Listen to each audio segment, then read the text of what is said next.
Isang maganda morning po, Metro and Mega Manila. We are number 106.7 Energy FM. Panggawag mong sabihin, radyo, sabihin nyo, Energy. Ako po si Kapitana Sisa at eto na ang Baklita. Hello po sa inyong lahat. Good morning.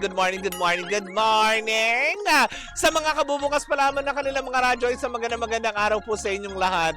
Sa mga naghahanap buhay ngayon, ayan, naway kayo ay kumita ng bongga ngayong araw na itis, diba? Nang sa gayon ay maging happy ang life, diba? Siyempre sa mga nanonood sa ating mga digital platforms on Facebook, TikTok, and of course sa ating YT channel, ayan, sa Energy FM 1067, ayan, hello po sa inyo sa mga panig ng Pilipinas at ng mundo. Hello Philippines and hello world, diba? Pwede nyo rin po akong ma-reach. Wow! Pwedeng ma-reach. Diba sa ating text line sa 0945-367-8792. Ulitin ko para kung may mga mensahe kayo na gustong iparating at alam mo yun, gustong batiin ng mga nagsiselebrate ng mga birthdays nila ngayon. Isang magandang araw at happy birthday po sa inyong lahat. May God continue to bless you. Good health and more blessings into your life para maging blessing pa din po kayo sa iba. Ganun talaga yon. Pag binabless ka, be a blessing to everyone or to everybody. Ganun talaga, diba? Hindi mo po pwedeng solohin ang blessings kasi minsan ang mga blessing dumadating yan sa atin kasi pinadadaan lang yan sa atin. Hindi ibig sabihin nuknukan ka ng bait. Ganon. Walang ganon. Diba? Na nakakaloka. Ayan, pero eto na. Tumunga na tayo sa akin second Baklatest! Nako, nakakaloka, mainit ang pinag-uusapan pero wala pang kumpirmasyon. Sa mga oras na ito ay, alam mo yun, patuloy pa rin ang haka-haka, diba? Patuloy pa din ang chismis pa lang. Ang muling pagbuhay sa Incognito, diba? Kung saan nga naman kinabibilangan nito ni Daniel Padilla, nila Maris Racal dati, diba, nung Incognito 1. Kasi nung natapos yun, diba, parang sinasabi nga daw, is magkakaroon ng season 2. Kaya lang mismo, nadulas yung parang production head nga ba nila yun? O basta may nagsalita ng isa sa kanila na posibleng maantala muna dahil nga, syempre, budget-wise, hindi kakayanin dahil masyadong malaki ang produksyon. Pero, ang chismis na kumakalat ngayon ay muli na nga daw itutuloy ito. Pero sabi ng ilan, paano? Diba? Sa paanong paraan? Diba, katulad nung kasama ni Daniel Padilla dyan si Richard Gutierrez.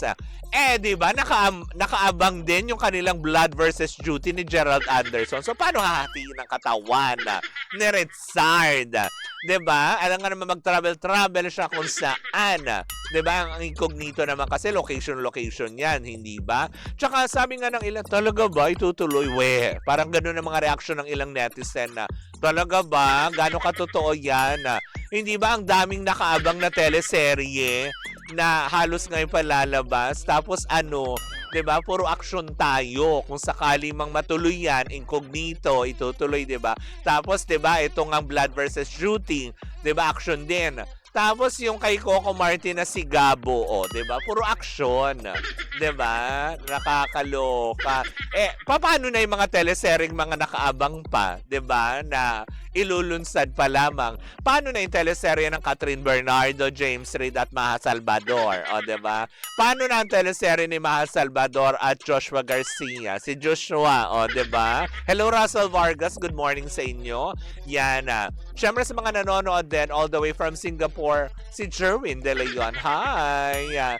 Diba? Yun nga yung parang sinasabi na, totoo ba na dudugtungan or magkakaroon ulit ng season 2 ang naturang teleserye na matagal naman ng inabangan at inaantabayanan ng ilang kanilang mga followers. Na talaga sabihin, aminin man natin, Incognito 1, diba? Halos lahat talaga is diba? Walang tapon dun sa cast. Halos lahat may ambag. At saka yung bawat karakter, kumokonekta sa isa't isa. Wala yung tipong na-highlight yung ganito, diba? Hindi yan magiging Can't Buy Me Love. Bakit nadama yun? Hindi yan yung tipong yung mga supporting mas na-highlight kaysa sa lead. Diba? Kaya 'di ba doon nga sa bakit ko nasabing Can't Buy Me Love, hindi yan yung kagaya ng Can't Buy Me Love, 'di ba? Don Bell ang starring. Pero may Maris Racal tsaka Anthony Jennings na mas kinagiliwan at kinakiligan kumpara talaga sa main character ng Can't Buy Me Love. Parang walang ganun doon sa Incognito na kumbaga support system talaga from Ian Veneracion, 'di ba, to Daniel Padilla, to Baron Geisler, to Maris Racal, to Carla or Kayla Estrada. Tama ba? O, Kayla Estrada. Tama. Oo, tama ako doon. 'Di ba? Na ngayon ay sinasabing may ano daw, may something sila. 'Di ba? Kung may something man sila, hayaan mo sila mag-ibigan.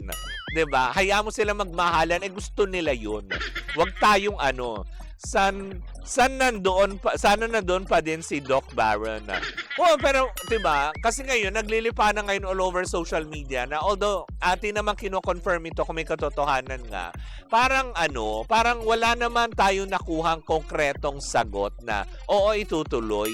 Kumbaga this is just an idea of the netizen na siguro sa sobrang pananabik nila na kaya siguro ito ay nagsisirculate para nga naman makaabot sa management kung sakali man din at masabi na, uy, 'di ba, dinidemand na ng tao yung teleserye na dapat buhayin natin. Kaya lang kasi marami pa din na nag-iisip na, talagang wedding nga, may season 2 ang Incognito. Maganda yon kung sakaling kung totoo man. Kaya lang, matatambakan ng puro action serye. Kasi nga, di ba, unang-una yung Blood versus Duty, nakaabang na yan. Dahil matagal, parang last year pa lang.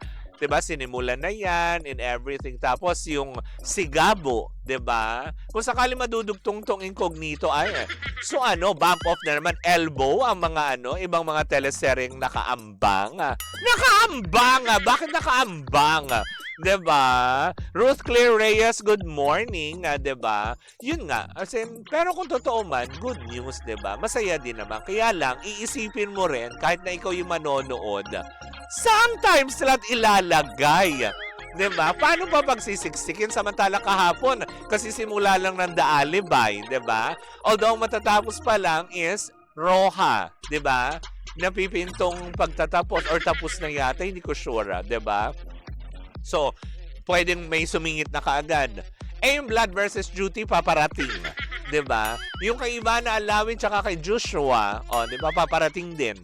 Naka-line up din yung kay yung kay Coco Martin and Julia Montes, yung Sigabo, 'di ba? Syempre hindi naman siguro ipa-priority, pero syempre may line up na 'yan.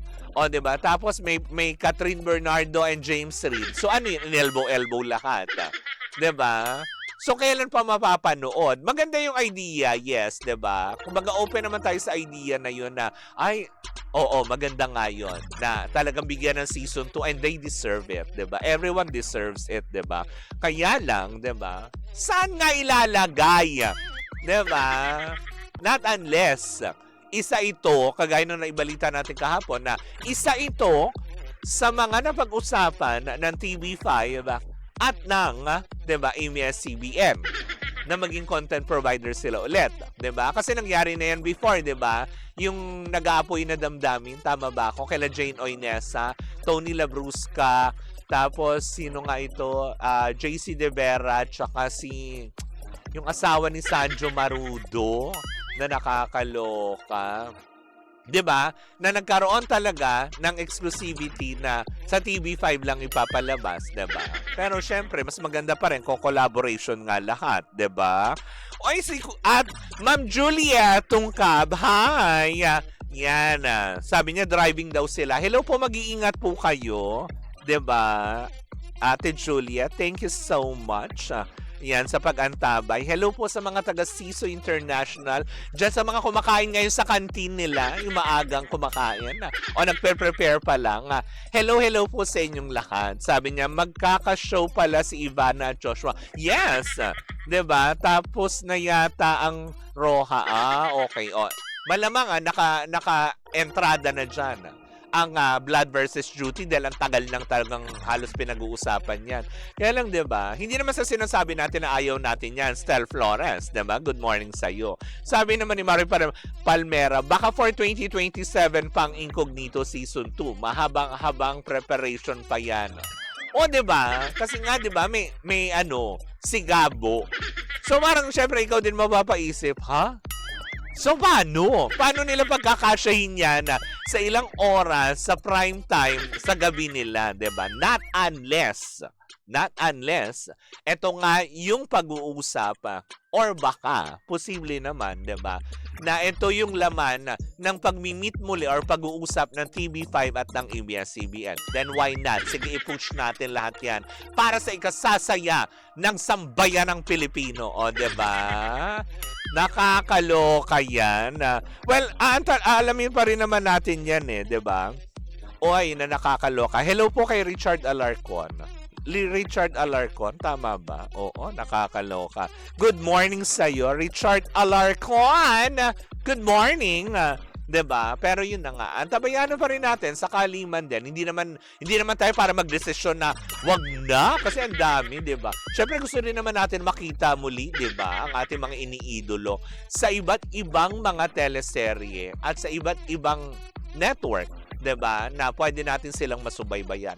Then so be it. Para masaya lang ang lahat, 'di ba? Anyways, nako mga pangga, dahil wala pa naman din kumpirmasyon patungkol dyan, ay chismis pa lamang, di hayaan muna natin siyang nakahang ng ganyan. Pag nagkaroon naman ng linaw yan, sila din naman na mag-i-splok niya at magkukumpirma.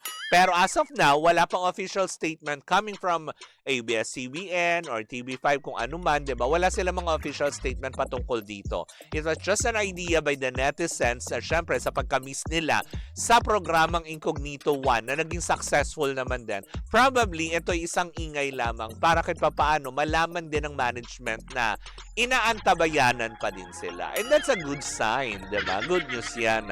Maybe next year pa yan, sabi ni Stel Flores. Kasi nga, di ba, sa serye, si Kayla at Richard.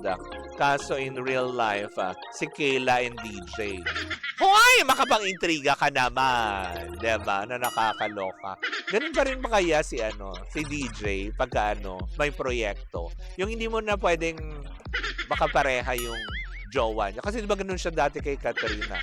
Pinag-isipan pa, katulad yung, diba, yung Alden Richards before yung una nila, yung Hello, Love, Goodbye. Diba, sandamakmak na, alam mo yon na approving body pa yon bago natuloy. Kasi nga, diba, ay pumayag ni DJ. Ganun din pa kaya siya kay Kayla? Well, kung ano man yan, hayaan na lang natin sila doon. Diba? Anyways, ako mga panggayan po muna ang ating chikahan on a Tuesday morning. Diba? Na nakakabilis ng araw, Tuesday na, tapos bukas Wednesday na naman. Bukas po magkarinig magkapanooran naman po tayo para sa isang umatigabong chikahan na dala-dala na nag-iisang bakla. Muli po ako po si Kapitana Sisa. Ito pa rin ang Baklita! At tuloy-tuloy pa rin po ang ating tugtugan. Syempre, dito po lamang yan sa number 106.7 Energy FM. Pag wag mong sabihin radyo, sabihin mo energy.